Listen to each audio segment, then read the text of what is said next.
Hello everyone, good morning সকলকে। তোমাদের সামনে আজকে আমি নিয়ে চলে এসেছি আমার মায়ের হাতের বানানো সুস্বাদু গাজরের হালুয়া রেসিপি। তার আগে তোমাদেরকে দেখাই মায়ের এই স্বাদের বাগান। মা এই বাগানে ফুল গাছের পাশাপাশি লাগিয়েছে প্রচুর প্রচুর প্রচুর শাকসবজি, যেখানে রয়েছে মূলো, লাল শাক, গাজর, বেগুন, আরও আরও প্রচুর নানান শাকসবজি।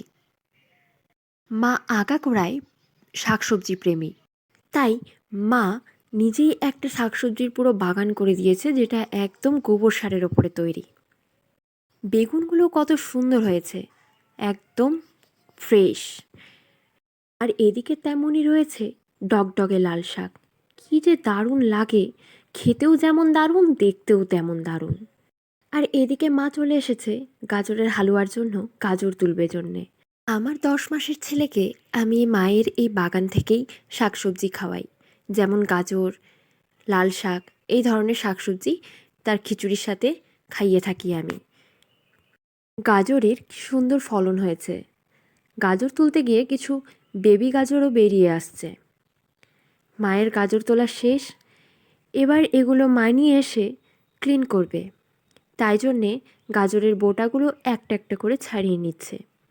ছাড়িয়ে নেবার পর এই গাজরগুলো ভালো করে জলে ধুয়ে নিচ্ছে মা। বাড়ির গাজর তুলে গাজরের হালুয়া খাওয়ার কিন্তু মজাই আলাদা।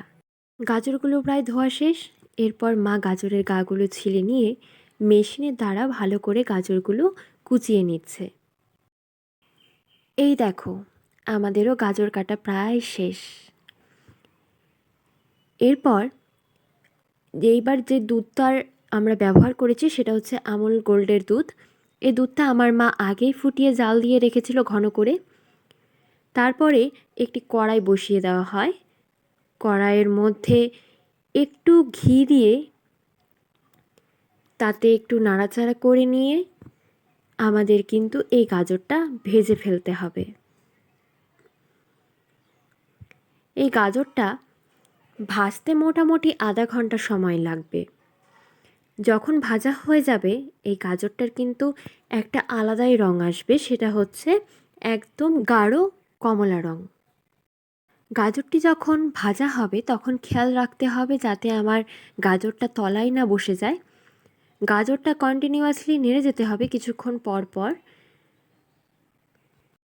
দেখো, আমাদের কিন্তু ভাজা কমপ্লিট। ভাজার পরে ঠিক এই রকমই রং আসবে। তোমরাও ট্রাই করে দেখো। অবশ্যই অবশ্যই এই রেসিপিটা একদম পুরো কাজের।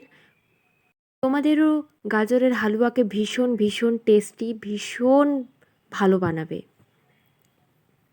তোমরা দেখে নিতে পারছো এই রং এইরকম এসেছে। আমরা আরেকটু নেড়ে চেড়ে নিচ্ছি। এরপর এই গাজরের হালুয়াটা রেডি হওয়ার পরে আমাদের যে তৈরি দুধটা ছিল সেই দুধটা আমরা ঢেলে দিচ্ছি কড়াইয়ের মধ্যে। তোমরা তোমাদের আইডিয়া মতন দেবে। আমরা এখানে যতটুকু দরকার ছিল ততটুকুই দিয়ে ভালো করে মিশিয়ে নিচ্ছি দুধের সাথে গাজরটাকে। গাজরটাকে খুব ভালো করে ফেটিয়ে নিতে হবে দুধের সাথে, একদম যাতে দুটো আলাদা না হয়, একদম যাতে মিশে যায়। এরপর আমার বাবার জন্যে মিষ্টি ছাড়া মা গাজরের হালুয়া একটু তুলে রাখছে।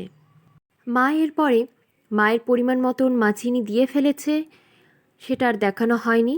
আর এখানে মা হলো কিছু গরম করা এলাচের দানা নিয়েছিল, সেটা হামল দিস্তায় থেতো করে গাজরটি যখন পুরো সেদ্ধ হয়ে যাবে তারপরে এইভাবে ছড়িয়ে দিতে হবে।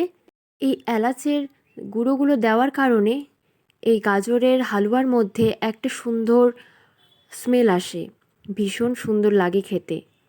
এরপর পরিবেশন করার পালা। তোমরা দেখতেই পাচ্ছ কালারটা কত সুন্দর এসেছে, জাস্ট ওয়াও, ভীষণ সুন্দর ভীষণ সুন্দর লাগছে দেখতে, একদম পুরো ক্ষীরের মতন কালার এসেছে। তোমরা অবশ্যই ট্রাই করো এই রেসিপিটি, তোমরাও খেলে বলবে যে জাস্ট ওয়াও, ভীষণ ভীষণ ভীষণ ভালো খেতে। আমার মা বলে বলছি না, ভীষণ ভালো বানায় আমার মা। এবার আমার রিভিউ দেওয়ার পালা। আমি যখন রিভিউ দেব বলে বসেছি, পুরোপুরি আমার মা তো একদম আমার দিকে তাকিয়ে আছে যে আমি কি বলবো।